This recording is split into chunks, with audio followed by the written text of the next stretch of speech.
like 3 times. My hair, this strand of hair kept falling in my face. But anyway, we back at it with an episode. And today, the title of this episode is Fail to Plan, Plan to Fail. Basically, just talking about all things planning. Like, when I think of planning, I think of like a calendar, to-do list, just meal prep, just planning things ahead of time. And I'm pretty much go over all the things I just mentioned in this episode. So if you need help planning, I'm not perfect at it, but I would say I've gotten better over the years. Like, cause learned a couple things like blocking off time, like in your calendar. I mean, just over time you pick up more things and you get more experience and more skilled with it. But anyway, it's a little backstory of that. But the first thing, as I kind of mentioned, it will not be perfect. Nothing will ever be perfect. I don't think the goal of planning things out or having a calendar or putting reminders in your phone is for it to be perfect. 'Cause just from experience, which I will kind of get into in a second.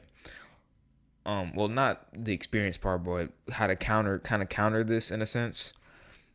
Let's say you block off time 3 to 4 p.m., right? And you're set to go to the gym. And you leave at like 2:45, right? And you're on track to be there at 3, but you get hit with traffic. Life happens sometimes.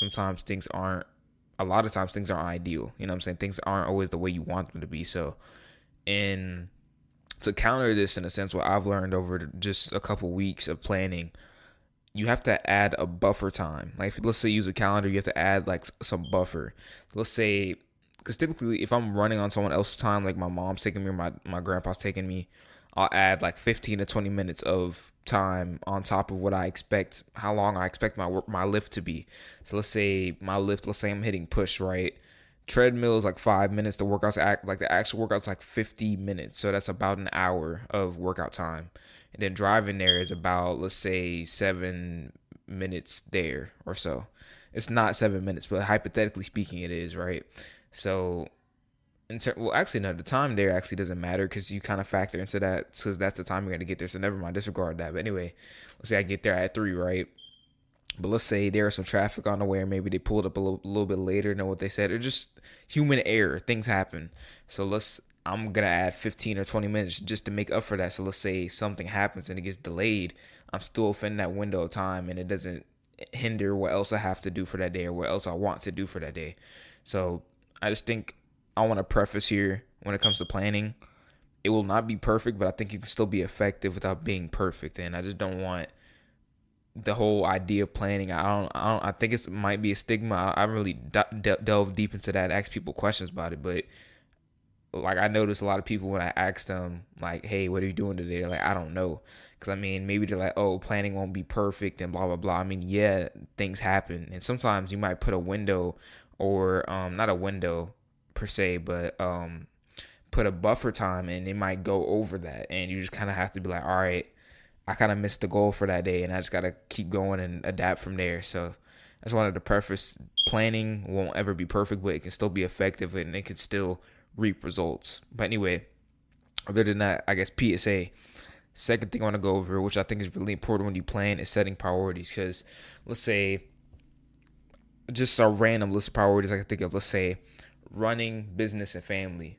And let's say family is number one priority, but you're putting business at number one. So when something hits and you have to make a decision and you say family is more important, you're going to go with business. And that doesn't make sense if that's your priorities. You know what I'm saying? So when you plan stuff out and when you plan out your day, I think when you plan out your day, the things that matter most to you should get knocked out in the first half of the day. You know what I'm saying? So for me, my run, that's getting knocked out like maybe a minute or a minute 30 after I wake up. You know what I'm saying? So I'm knocking that out pretty much ASAP, like, because that's very important to me. And if it's important to you, you have to make time for it. You can't just look for time. You know what I'm saying? Because especially that's why I would recommend a calendar. I mean, it doesn't have to be super rigid or anything. Mine, like during the school week, is a little bit, not even a little bit, it's a lot more detailed because like I'll put in the morning when I wake up, and then like I block off time, and then when I walk to school, then I block off school so I know, okay, this is when I can go to the gym. And then I block off, okay, I'm a meal prep here so I can get to bed at a decent time, because my track record of going to sleep at a decent time is interesting. But lately it's been better. Anyway, that's not really kind of it is the point. Just knocking out things and making time for things that really matter to you. Because if you don't set priorities of what matters to you, the time isn't going to be made for it. It's just going to be like, are you going to find time here, and that time isn't going to be found because it's going to be non-existent. You know what I'm saying? So, I mean, I don't think it has to be rigid. You could just block off things, and I think that's more flexible.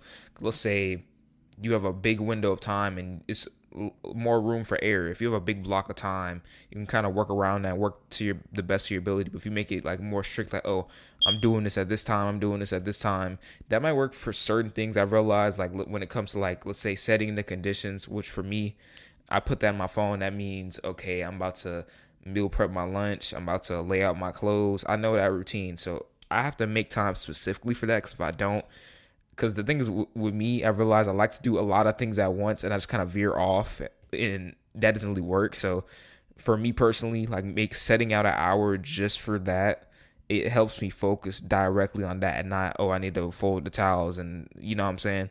So I specifically block off time. Okay, I'm planning now. Then I'm setting the conditions. Then I'm winding down for bed. Because I know how that looks like. I just need to visually see, okay, this is what you're doing, and I have to stick to it so it can get done. But I just think setting priorities puts into perspective, whoa, that was a big word for me. Puts into perspective, kids, if you can't speak, break down your words. Anyway, puts into perspective what I need to do and exactly what I need to do. Because if I don't know, well, I do know. It's just like the thing. You have to know your personnel. You have to know your tendencies. Because if you like to veer off, it probably could be helpful for you to say, okay, this hour I'm working out. This hour I'm cooking. This 30-minute time I'm planning. Then 9:30 to 5 I'm sleeping. So you just kind of get an idea. It won't be perfect, but you just get a ballpark of what you're doing. You know what I'm saying? So anyway, I just think setting priorities sets the standard, sets the precedent of what you're spending your time on and why you're spending your time on it, and exactly what you're doing to do what you're trying to do. I don't know why I paused on that, but anyway, setting priority, I think that's very important. And you can even write it down, like maybe a top 5 list. So for me, like, let's just say, okay, training, so that's running and lifting, and then I'd say like the recipe videos and the content, and then maybe like school, like just stuff like that. Like, for me, those are things that would be on my list, not in that particular order. Well, training obviously would probably be number 1, but just identify your priorities, base your life or your calendar however you plan things out. Because I think everybody should plan, because I feel like if you don't have a plan, I think you will fail. So I just think however you plan, it could be reminders. You could go old school, do a notebook, or maybe you could put it on a board, put on your phone, whatever works for you, and just stick with it. Because I realize because the thing is with me, I would put it in my phone and then put it on paper. It's just too many places. So you just got to find one place. Right now, the place that really works for me the best is just writing it down. Because I feel like when I write it down, I get time to think in my head, like, okay, what I really have to do. And I think limiting it to like maybe 5 things can help you not add too much and kind of overwhelm yourself, and just help you focus on the main projects and tasks and just whatever you're trying to do for that day. But anyway, third thing I'm gonna get into, I kind of already mentioned this a little bit, but the calendar. I just think the calendar, if you use correctly, can help you optimize and help you be really efficient. But the thing is, I think a lot of people make their calendar busy because it might be an ego boost. Like, oh, my calendar is busier than yours. Like they're going band for band with calendars. I don't know, but just realize maybe I just think that's where setting priorities comes into hand. Because I feel like if you're just blocking off time for things that don't really move the needle, and things that you're not even prioritizing, and things that are just busy work, to be honest, and kind of junk volume, what's the point of doing that? You're not really getting anywhere. You're floating above and you're just spinning your wheels. You're not on the ground. So I just think having a calendar, and honestly, I think one thing that helps you, because I think one thing for me, just from experience, if you have to put events over and over and over again, it just gets kind of overwhelming. And I just realized if I try and do too much at once with the calendar, like, because I was planning out my whole week ahead, but I just realized for me personally, that just gives me a bit too much anxiety and it just makes me overwhelmed. So one period I was doing 2 days at a time, and now every night I'll block off like 20. Right now, 20 minutes is the sweet spot for me. I did 30 minutes. I think 20 minutes is enough. But let's say 15 to 20 minutes you block off to plan out the next day. So you're not thinking too far ahead, but you're thinking ahead enough to make progress and have an idea of what you're trying to get out of that day, or whatever, what the purpose of that day is. But I just think a calendar is it can be very effective, but I do also think a lot of people put too much things at once and it overwhelms them just from experience. And maybe, like I said, maybe doing a whole week at one time isn't the best for you. Maybe not. Maybe it's 2 days at a time. Maybe it's three. Maybe it's one, like me right now. But I think, what I would recommend personally, like what I do personally, for like, I'd say 5 minutes, I'll get like this. Hold on, let me see. It's right here. This notebook right here, it says daily planner and tasks. It's very white right here. You can't really see what I wrote, but this notebook right here. So I'll just go in, get a pen, write it down for like 2 to 5 minutes maybe. And just write down things off the top of my head. Just know maybe there's some things that didn't get done that day. I'll put it on this list and get it done the following day. Just write it down, and then I'll base my calendar off of that. So I'll block off time. Okay, I want to block off time for recording this podcast. I want to block off time for editing a video. I want to block off time for dinner. Dinner stays the same though. I think also you should have reoccurring things that are consistent. Cause I realize if they're not consistent, you have to redo them, and it's just more overwhelming. And if it's just consistent, it's way easier to do, to be honest. So things that are reoccurring, like your sleep, you're probably going to sleep around the same time every day because it's a consistent sleep schedule. You're probably going to work out around the same times. Dinner's probably going to be at the same time, stuff like that, like wind down period. So I think you should have periods of time that are reoccurring. You can do this in Google Calendar. That's the one I use now because it's more tailored to my laptop since I have an HP, because iCloud's a little bit more glitchy. But anyway, I just think you should have reoccurring things that reappear, so you don't have to spend extra energy and time and just mental bandwidth figuring that out. But I have reoccurring things, and then I would plan it out kind of on like just kind of like a draft, like a rough draft of things you want to get done for the day, and maybe dumb it down to like 5 things, so you're not overbearing yourself, but you're still being effective, and just have a few like big projects you want to focus on. But I think the calendar is very useful. I wouldn't overwhelm myself. Well, me, yeah, but y'all, just make it effective, make it simple, but just don't spend all day trying to hyper analyze things. So I just realized from experience that gets you nowhere and just freaks you out and makes you not even want to be on the calendar. So just keep it simple, keep some reoccurring things to ease your mind a bit, and then plan it out, and then add in slots to make time for things you want to make time for and need to make time for. But fourth thing, kind of already went over this, but I'll kind of skim through it a little bit. But blocking off time, and I heard about this from guess who, Nick Bear podcast, because wow, it's just kind of weird to block off time, like, oh, I'm going to the restroom at this time, I'm gonna eat lunch at this time, I'm gonna walk the dog. I mean, that could work, but I just think blocking off time is more flexible and it's more realistic, and I think it allows more time for just kind of a multitude of things. It's not so strict, like I just said, but I think blocking off time, like I said, it makes time for things that are important to you, and it just puts it in perspective in terms of your day and your calendar, and like I said, just make time for things that are important to you. Honestly, this part, I think I kind of already went over it, but I think blocking off time, I think it's really important, because I just think if you don't block off that time, where else you're gonna make that time? You know what I'm saying? And I feel like if you block it off, like, all right, this time is mine. This time is now to do what I gotta do and really move the needle in my life and do things that go to my goals, things that I need to do that are really important. So I think blocking off time is very important, especially in calendars, because it just, let's say, okay, you prioritize, you have identified your priorities and things that are the most important for that day. So let's say your run, school, your lift, and sleep and dinner, right? And then you'll see open slots in between those. You're like, okay, I can block off time between 3 to 5. I can block off time from 12 to 1. So the thing is, when setting your priorities, setting the most important things for the day, like the main events, it helps you see, okay, I have time here, I have time here. Okay, now I'm about to block off time to record a podcast or do schoolwork or whatever the case may be. So I think setting priorities and blocking off time go hand in hand, because if you set the priorities, you can make the time to block off time. You know what I'm saying? So anyway, blocking off time, that's a very key thing to really get things done, and really identify what you're doing and delegate time appropriately. appropriately. I'm crying appropriately. Words are hard, kids. Oh my gosh. But fifth thing I want to go over is to-do lists. Um, I would throw reminders in here too, but I think to-do lists, like I kind of like blocking up time.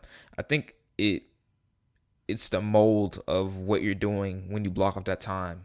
Because I mean, if you block off the time and you don't have an idea of what you're doing, it's kind of just empty. It's not any space in it. So that's why I kind of said, my daily planner or whatever I just showed y'all, putting kind of a to-do list or just some tasks, it helps mold what you're doing and mold the day and mold, the actions you're about to take. So I just think it could be in your phone. Like I said, it could be in your laptop, maybe it could be in your notebook, just putting, like I said, 5 things or so of things that you would like to get done for that day and things that you need to get done for that day, and just putting it in order.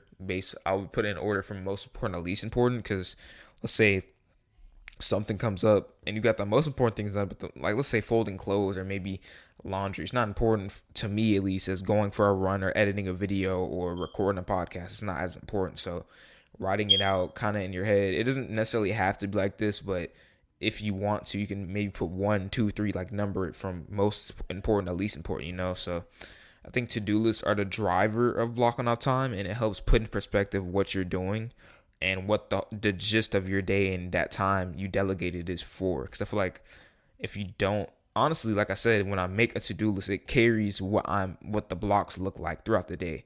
So yeah, I just think to-do lists, like also reminders too, like you can put a reminder during a block to remind you to do, let's say for me, maybe press tofu in the morning or whatever, or maybe clean the house or whatever. It just, you see these slots in the calendar, so you can slide in a reminder just because during that time you're not going to be bogged down with work or whatever you're doing. So you just know during that time, okay, I can be notified and then I can do it because I see the freed up time in my calendar. I think one thing I'm noticing, all this kind of ties in together. All this makes one big puzzle to, be more effective and get you to where you want to be. Obviously, it's not perfect, but I think it all works in tangent together. But to-do list, that's the 5th thing I wanted to go over. And last thing I wanted to go into, I think it's honestly the most important thing. I would say, other than blocking off time, maybe forward thinking, backwards planning. And I think with forward thinking, backwards planning, the main thing like I do that I think is the epitome of this is brainstorming and just planning my recipes and planning stuff ahead of time and just looking at, okay, what do you have coming up? Because tomorrow I have my second track meet, right? I know I'm going to be out for the whole day. Like I'm going to leave at 6:30-ish and I probably won't be back until like 6 p.m., 7 p.m. So I just know, okay, I'm not going to be at home to make my lunch. I'm not going to be at home to make my snack or whatever. So therefore, I'm going to have to meal prep ahead of time to make sure I'm on top of what I want to be on top on and eating the food I want to eat, because I don't want to eat concessions. I don't want to eat, the food they provide me, even though I appreciate it. But, I mean, I'm that nigga, I cook. So why would I not cook? You know what I'm saying? So I'm going to make the time tonight to I always meal prep I do meal prep my lunch all the time during the school week, but meal prep my breakfast, overnight oats, and then I'm gonna meal prep my lunch. Probably gonna be, I think, ground tofu and rice, just a standard like ground tofu and rice bowl. And then my snack is gonna be peanut butter, banana, and agave sandwiches. So I know I can.